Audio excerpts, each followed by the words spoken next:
আসসালামু আলাইকুম সম্মানিত দর্শকবৃন্দ। আশা করি সকলেই অনেক ভালো আছেন। আজকের ভিডিওর টাইটেল এবং থাম্বনেল দেখে আপনারা হয়তোবা এতক্ষণে বুঝতেই পেরে গেছেন যে আজকের ভিডিওটার টপিক কী নিয়ে হতে চলেছে। আপনাদের কাছে একটাই অনুরোধ থাকবে যারা আমার এই চ্যানেলটি সাবস্ক্রাইব করেন নাই অবশ্যই চ্যানেলটি সাবস্ক্রাইব করে পাশেই থাকবেন এবং ভিডিওতে একটি লাইক দিয়ে আপনার মতামত কমেন্টে বলে যাবেন। চলুন শুরু করা যাক। ফিরছি ইন্ট্রোর পর।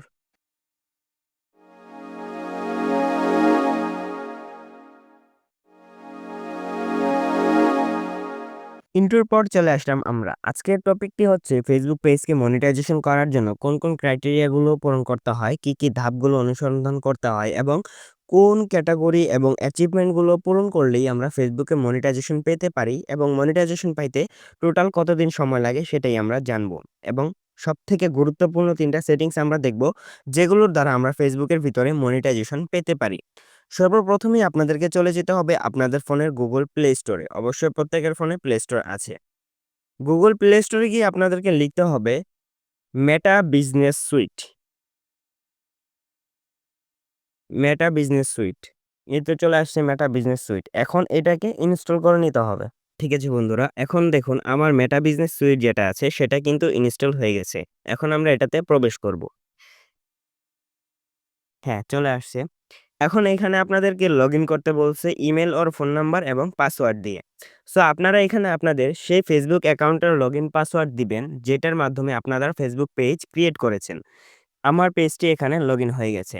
আপনাদের ফেসবুক অ্যাকাউন্টের লগইন পাসওয়ার্ড দিয়ে আপনারা লগইন করে নিলে আপনাদেরও ঠিক এমন একটা ড্যাশবোর্ড চলে আসবে, যেটাকে মেটাবিনস সুইটের হোম বলা হয়। আপনারাও হোমে চলে আসবেন। এভাবে হোমে আসার পর আপনাদের সকলের সর্বপ্রথম কাজ হচ্ছে এই পেজটাকে সেটআপ করা, প্রফেশনালভাবে সেটআপ করা। এখন প্রফেশনালভাবে পেজকে সেটআপ করতে গেলে আমি ৩ টা সেটিংসের কথা বলছিলাম, যেই সেটিংসগুলো অন করলে আপনাদের ভিউ এবং রিচ অনেকটুকুই বেড়ে যাবে। সেটা করতে হলে আপনাদেরকে চলে যেতে হবে মেটা বিজনেস সুইটের টুলবারে। টুলবারটা কোথায়? আপনাদেরকে আমি একদম খুঁটিনাটি সহ দেখিয়ে দেই। এই যে এখানে দেখতে পাচ্ছেন টুলবার সবার নিচে। এই টুলবারে একটা ক্লিক করতে হবে। টুলবারে ক্লিক করার পর এমন একটা ড্যাশবোর্ড চলে আসবে। তারপরে এখান থেকে আপনাদেরকে ক্লিক করতে হবে সেটিংস অপশনে। এ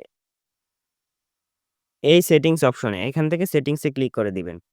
সেটিংসে ক্লিক করে দেওয়ার পর এমন একটা ইন্টারফেস শো করবে। তারপরে এখান থেকে আপনাদেরকে খুঁজে বের করতে হবে পেজ ইনফো। আমার এখানে পেজ ইনফোটা উপরে চলে আসছে। আপনারাও একটু খুঁজে নিবেন পেজ ইনফো। এই পেজ ইনফোতে একটা ক্লিক করে দিবেন।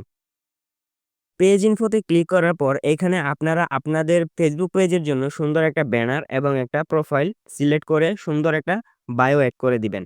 আমাদের কাজ মূলত এটা না। আমাদের মেইন কাজ হচ্ছে আমাদের পেজটাকে এডিট করা। এডিট করার জন্য যেটা করতে হবে, এখানে আসার পরে ডিটেইলসের পাশে লেখা আছে দেখেন এডিট। এডিটে একটা ক্লিক করে দিবেন। এডিটে ক্লিক করার দেওয়ার পরে এইখানে সবার উপরে আছে ক্যাটেগরি। ক্যাটেগরিটা অবশ্যই আপনাদেরকে ডিজিটাল ক্রিয়েটর দিতে হবে। কারণ এই ডিজিটাল ক্রিয়েটরের মানে হচ্ছে আপনি ফেসবুকে ডিজিটালি ফানি, বিনোদন, ইসলামিক, গল্প, সংগীত এভরিথিং টাইপের যত প্রকার ভিডিও আছে ফেসবুকে এই একটা ক্যাটেগরির মাধ্যমেই বেশি রিচ হয়। এই ডিজিটাল ক্রিয়েটর ক্যাটেগরিটা সবথেকে বেশি হাই লেভেলের একটা কনটেন্ট ক্রিয়েটরের ক্যাটেগরি। এটা আপনাদেরকে ক্যাটেগরিটা সিলেক্ট করতে হবে। এখানে কনট্যাক্ট ইনফোতে আপনার জেলা এবং আপনার বিভাগ দিয়ে দেশের নাম দিতে হবে। আপনার ফোন নাম্বার এবং একটা ইমেইল অ্যাড্রেস দিয়ে ভেরিফাই করে নিতে হবে। করে নেওয়ার পরে এই যে নিচে আছে বেসিক ইনফো, এই বেসিক ইনফোটা আমি এইখানে একটা জায়গা কিন্তু খালি রেখেছি। অলওয়েজ ওপেন যেটা সেটাকে কিন্তু খালি রেখেছি। আপনারা অবশ্যই অলওয়েজ ওপেন দিয়ে দিবেন। কারণ এটা নিশ্চিত করে যে আপনার ফেসবুক পেজটা কখন অ্যাক্টিভ থাকবে এবং কখন থাকবে না। অলওয়েজ ওপেন দিলে ফেসবুকের অ্যালগরিদম ভাববে আপনার পেজটা সবসময় অ্যাক্টিভ আছে এবং এটাতে রিচ বাড়ানোর দায়িত্ব নিয়ে নেবে। এখানে এটাকে সেভ করে দিবেন। সেভ করার পরে আপনারা ব্যাকে চলে আসবেন।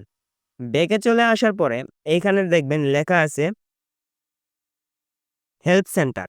এই হেল্প সেন্টারে একটা ক্লিক করে দিবেন। নিচে হেল্প সেন্টারে ক্লিক করার পরে এমন একটা ইন্টারফেস একটু লোড নিবে। লোড নেওয়ার পর আপনারা একটু স্ক্রল করে উপরের দিকে যাবেন। উপরের দিকে গিয়ে এইখানে লেখা আছে দেখবেন দিস ইনফরমেশন হেল্পফুল। কিন্তু আমরা কিন্তু এখনো পড়িনি যে ইনফরমেশনটা আসলে কি। আপনি শুধু এটাকে ইয়েস করে দিবেন।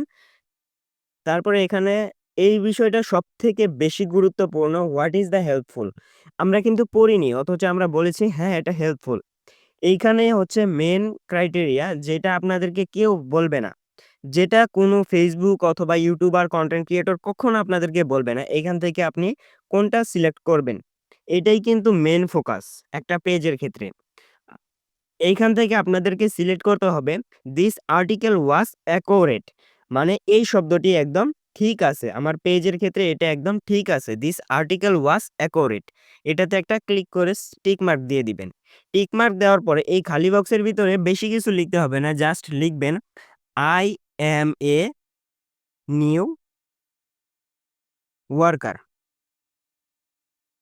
ওয়ার্কার" এখানে লিখে তারপরে নিচে লিখবেন "প্লিজ হেল্প মি" তারপরে নিচে লিখে দিবেন